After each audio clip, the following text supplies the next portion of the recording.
اللہ الرحمن الرحیم۔ السلام علیکم۔ یہ تو سبھی جانتے ہیں کہ آج سے 4000 سال پہلے حضرت ابراہیم علیہ السلام نے خانہ کعبہ کی بنیاد رکھی۔ تعمیر میں حضرت اسماعیل نے بھی حصہ لیا۔ خانہ کعبہ جس حالت میں آج نظر آ رہا ہے، پائیداری اور خوبصورتی کے اعتبار سے قدیم کعبہ سے بہت فرق ہے۔ صدیاں گزر گئیں، آج بھی اللہ کا یہ گھر قائم ہے۔ کبھی ایسا بھی ہوتا تھا کہ خراب موسمی حالات اور بارشوں کی وجہ سے عمارت بوسیدہ ہو جاتی تھی تو مرمت کرنے کی ضرورت پیش آتی تھی۔ جب سرکار دو عالم کی عمر مبارک 35 سال تھی تو ایک مرتبہ پھر ضرورت پیش آئی تو تعمیر کا کام شروع ہوا۔ کام تو مکمل ہو چکا، صرف سنگ اسود رکھنے کی باری آئی۔ سنگ اسود رکھنا ہر شخص کے لیے ایک اعلیٰ اعزاز تھا۔ سرداروں میں سے ہر شخص یہ چاہتا تھا کہ یہ سعادت اس کے حصے میں آئے۔ اس کے لیے لڑائی جھگڑے کی نوبت آ چکی تھی۔ بعد میں اتفاق رائے سے یہ بات منظور ہوئی کہ اگلے روز صبح سویرے سب سے پہلے جو شخص صحن کعبہ میں داخل ہوگا، وہ جو فیصلہ کرے گا ہم مان لیں گے۔ دوسری صبح سرکار دو عالم کو محسن کعبہ کی طرف آتے ہوئے دیکھ کر سب نے ایک آواز ہو کر کہا، صادق آ گئے، امین آ گئے۔ سرداروں نے فیصلہ کرنے کا اختیار آپ سے کو دیا۔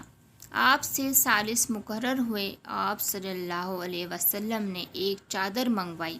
درمیان میں آپ صلی اللہ علیہ وسلم نے اپنے مبارک ہاتھوں سے سنگ اسود رکھا اور اس کے کونے سرداروں سے پکڑوا کر حجر اسود کو خانہ کعبہ تک لے گئے، اس کی جگہ پر رکھ دیا۔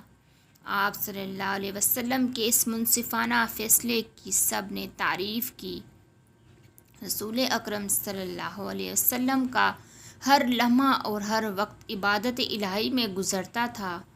آپ ہر کام اللہ کی مرضی کے مطابق کرتے تھے۔ ایک مرتبہ کسی صحابی نے حضرت عائشہ سے دریافت کیا کہ آن حضرت علیہ کے بارے میں کچھ فرمائیے۔ حضرت عائشہ نے فرمایا، آپ صلی اللہ علیہ وسلم کی زبان پر ہر لمحہ اللہ کا ذکر رہتا تھا۔ مکہ معظمہ سے 3 میل کے فاصلے پر ایک پہاڑ ہے، یہاں ایک غار ہے۔ یہ جگہ بالکل سنسان ہے۔ یہ غار حرا کے نام سے مشہور ہے۔ اللہ کے رسول میں وہ کئی دن تک اس غار میں گزارتے، اللہ کا ذکر کرتے اور عبادت میں مصروف رہتے۔ آپ کے ذکر الہی میں مشغول تھے کہ اچانک ایک نورانی جسم نمودار ہوا۔ یہ جبریل علیہ السلام نے فرشتے نے کہا، پڑھ۔ آپ نے کوئی خیال نہیں کیا۔ ایسا معلوم ہوتا تھا کہ کوئی آپ صلی اللہ علیہ وسلم تو پوری قوت سے دبا رہا ہے۔ پھر آواز آئی، پڑھ۔ آپ صلی اللہ علیہ وسلم نے فرمایا، میں کیا پڑھوں؟ جواب ملا، اللہ پڑھ، اپنے رب کے نام سے جس نے کائنات کو پیدا کیا اور انسان کو خون کے لوتھڑے سے پیدا کیا۔ پڑھیے، آپ کا رب بڑا کریم ہے، جس نے قلم کے ذریعے تعلیم دی، انسان کو وہ علم دیا جو وہ نہیں جانتا تھا۔ یہ پہلی وحی تھی جو آپ پر نازل ہوئی۔ آپ سے منصب رسالت پر فائز ہوئے۔ اللہ کے رسول گھر تشریف لائے۔ حضرت خدیجہ سے غار حرا میں جو کچھ صلی اللہ ہوا، آپ صلی اللہ علیہ وسلم نے سنا دیا۔ حضرت خدیجہ نے جیسے ہی آپ صلی اللہ علیہ وسلم کی زبان مبارک سے سنا، فوراً ایمان لے آئی اور فرمایا، خدا کی قسم، اللہ آپ صلی اللہ علیہ وسلم کو بھی رنجیدہ نہیں کرے گا۔ آپ رشتہ داروں کے کام آتے ہیں، سچ بولتے ہیں، بے کسوں کی مدد کرتے ہیں، ناداروں کا خیال رکھتے ہیں، مہمان کی تواضع کرتے ہیں اور نیک کاموں میں ہاتھ بٹاتے ہیں۔ بیہودہ بات نہیں کرتے۔ حضرت ختیجہ آپ صلی اللہ علیہ وسلم کو اپنے بھائی ورقہ بن نوفل کے پاس لے گئی اور واقعہ بیان کیا۔ وہ الہامی کتابوں کے عالم تھے۔ پکار اٹھے، پاک ہے، پاک محمد اے پیغمبر ہیں، پریشان نہ ہو۔ حضرت ختیجۃ الکبریٰ، حضرت علی، حضرت زید بن حارث جو آپ صلی اللہ علیہ وسلم کے غلام تھے، اور دیرینہ رفیق حضرت ابوبکر صدیق آپ پر ایمان لے آئے اور آپ صلی اللہ علیہ وسلم کی نبوت کی تصدیق کی۔ حضرت ابوبکر صدیق اپنے زیر اثر حلقہ کے لوگوں کو بھی دائرہ اسلام میں لے آئے، جن میں حضرت عثمان، حضرت زبیر، حضرت عبد الرحمن بن عوف، حضرت سعد بن وقاص اور حضرت طلحہ شامل تھے۔ ایمان لانے والوں میں اضافہ ہی ہوتا رہا، حتیٰ کہ مسلمانوں کی تعداد تمہیں سے بڑھ گئی۔ تبلیغ کا سلسلہ جاری رکھنے کے لیے حضرت ارقم کے گھر کو مرکز بنا لیا۔ 3 برس تک اشاعت اسلام کا کام خفیہ طور پر جاری رہا۔ چوتھے سال حکم الہی صادر ہوا، جو آپ صلی اللہ علیہ وسلم کو حکم دیا گیا ہے وہ علی کی پرواہ نہ کرے۔ اس آیت کے نزول کے بعد آپ صلی اللہ علیہ وسلم کھلے عام تبلیغ کرنے لگے۔ اس کے بعد پھر اللہ نے حکم دیا اور اپنے قریبی رشتہ داروں کو ڈراتے رہے۔ حکم کی تعمیل کرتے ہوئے اپنے گھر میں ایک ضیافت کا اہتمام کیا اور اپنے رشتہ داروں کو مدعو کیا۔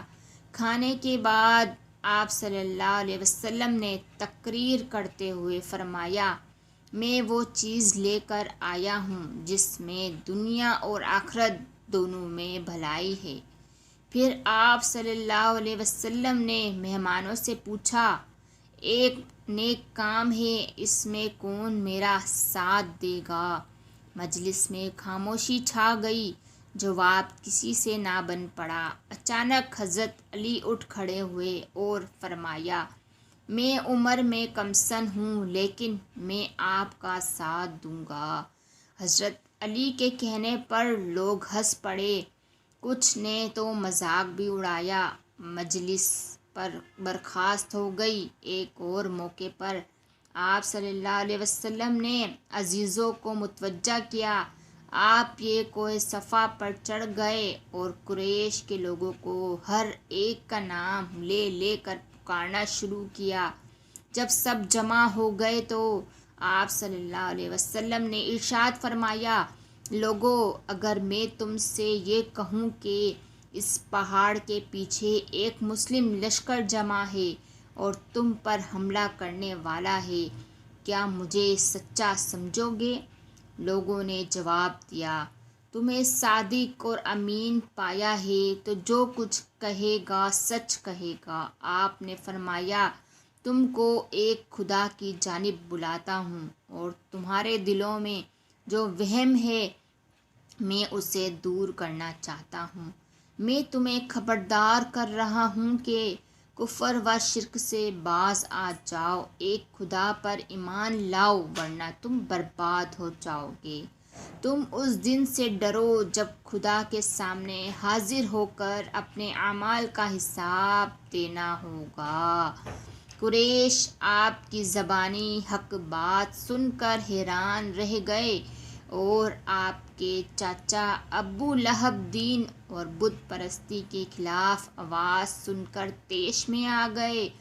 آپ کے چچا ابو لہب غضبناک ہو کر کہنے لگے، کیا اسی گھر سے تم نے ہم سب کو جمع کیا تو رسوا ہوگا۔ آپ نے جتنی بھی باتیں بتائیں اس پر کسی نے توجہ نہ دی۔ جب آپ نے بتوں اور بت پرستی کے خلاف بولنا شروع کیا تو سب آپ کے دشمن ہو گئے۔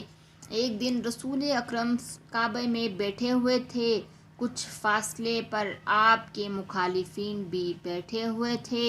ان میں شامل عقبہ بن ربی بھی تھا۔ وہ رسول اکرم کے قریب آیا اور کہا، اے میرے بھائی کے بیٹے، ہم اپنے باپ دادا کے طریقے پر ہیں، تم نے ہمارے درمیان پھوٹ ڈال دی ہے، گھروں میں جھگڑے پیدا ہو گئے، ایک شرط سر تمہاری خواہش پوری کرنے کے لیے تیار ہیں۔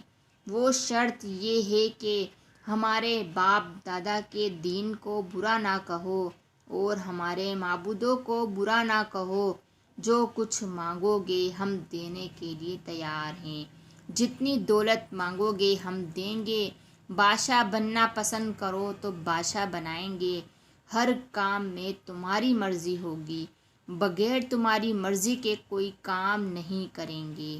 اس کے جواب میں آپ صلی اللہ علیہ وسلم نے قرآن کریم کی تلاوت کی، میں بھی تمہاری طرح ایک انسان ہوں، مگر مجھ پر وحی آئی ہے کہ تمہارا معبود ایک خدا ہے، اسی لیے اسی کی طرف رجوع کرو اور اسی سے معافی مانگو۔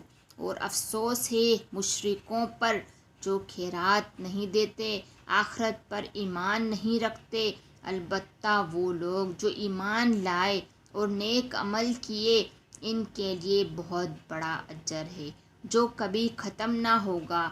پھر آپ اللہ نے عقبہ سے فرمایا، اے عقبہ، تم سن چکے ہو، اب جو راستہ تمہیں بہتر ہو وہی اختیار کرو۔ آپ صلی اللہ علیہ وآلہ وسلم ہر جگہ جاتے اور لوگوں کو دین کی دعوت دیتے۔ ایک مرتبہ حج کے دوران رحمت عالم علی اللہ حضرت ابوبکر صدیق کے ہمراہ معمول کے مطابق تبلیغ کے حق کے لیے منی تشریف لے گئے، جہاں عرب کے کونے کونے سے زائرین آئے ہوئے تھے۔ دعوت توحید دیتے ہوئے ایسی مجلس میں پہنچے جو بڑی باعظمت اور باوقار تھی۔ چند معزز اور ذی وجاہت اشخاص بات چیت میں مصروف تھے۔ حضرت ابوبکر صدیق نے آگے بڑھ کر سلام کیا، ان سے پوچھا، اے بیت اللہ کے مہمانوں، تم کس قبیلے سے تعلق رکھتے ہو؟ پلیز میری ویڈیو کو like, share, subscribe and comments ضرور کیجیے۔ جزاک اللہ۔